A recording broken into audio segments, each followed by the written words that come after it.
What's up, y'all? Brent Green here.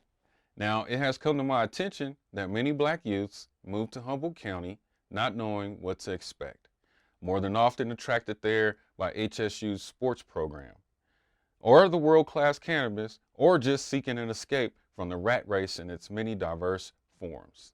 It's way more than just wooks and weed. So, as a service to you all, here are some of my final thoughts and commentaries on the mecca of cannabis. Now, for me personally, there's somewhat of a backstory to it. I originally moved to Humboldt to work in the cannabis industry, and it turned into the opposite of having my dreams come true. Now, that happened pretty quickly. The point here being that on the day that we got our final checks at said company, I was told to make sure I use my earnings to lay a foundation in Humboldt/Arcata, and I quote, as many black people who come here eventually leave. That last part there should be most striking in this conversation. Perhaps we should get into some of the reasons why most black people leave Humboldt County. I mean, could it be, in its most basic form, that at nearly every turn, there's intense opposition to what you offer, and like myself, after many years of dealing with it, you become worn down? Could it be that in the case of Arcata, that nearly all the businesses you frequent turn out to be racist? As with the case of the Hutch in Northtown Arcata, where I heard the N-word in casual convo and was asked while I was tripping on mushrooms, was it hard to be black? Could it be because your local Fox News station there is in bed with the local police department via a lead reporter being married to a local lawman and now somehow nearly becoming a fixture on all of their broadcasts? And not a word from the community at large regarding this massive conflict of interest. Could it be that in the mecca of cannabis, the same cannabis that wouldn't be so if it were not for black people, in Humboldt, you'd be hard-pressed to find a thriving cannabis farmer?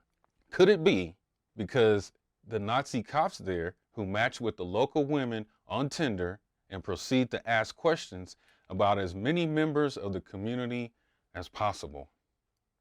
Could it be because the head of the supposed Human Rights Commission there is more in the business of being tone deaf and not hearing the BIPOC members of that board, along with her need to twist the Human Rights Commission into a cannabis issue when the county is nearly becoming bullied by legacy cannabis as well as big cannabis and their drunk friends who, by the way, for the most part, turn out to be, you guessed it, racist in some shape, form, or fashion. Now with them, it's not a matter of if, but when. Could it be that even the most business-wise and astute black artists there are lowballed while white mediocrity is celebrated in Humboldt County? Could it be the biggest shock of them all is that for generations now, the majority of the nation's cannabis has come from the so-called mecca of cannabis, as well as many of these cannabis companies wouldn't be so without many of you buying their products prior to legalization. Now wait for it. Who's mostly in those hills, where most of the cannabis historically has come from? You guessed it, Nazis, or folks who'd otherwise prefer you weren't around. And lastly, and for sure not least, could it be that in the case of myself, that a white man is allowed to walk around town, Arcata and McKinleyville with racial gangster energy, doing his best to intimidate or otherwise disturb the peace of local POCs? Now, I'm not making this up. He had a rock medically taped to the inside of his hand, with his head and face fully covered with an American flag, walking about looking for a fight. Now, in other words, it's not safe for blackness there. Let me say that again. It's not safe for blackness there. Now, furthermore, don't let the peaceful facade of Arcata fool you.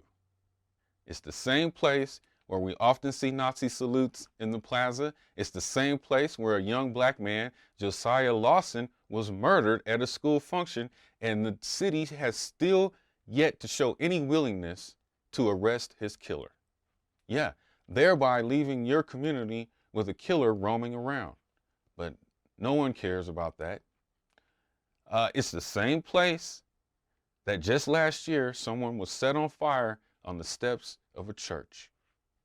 Again, keep in mind, y'all, I was looking to put all this behind me, but in the spirit of openly turning the page, I felt I needed to share. Now, to the young people looking to leave their homes and go to Humboldt, if no one's told you yet, I'm telling you today, and I'm telling you now, Humboldt isn't safe for you. And at the end of the day, there won't be enough cannabis in the world to make the isolation feel better. In closing, I want to give a huge shout out to the Fireplace Arcade, right? Thanks for all of the love and support. Y'all be sure to go check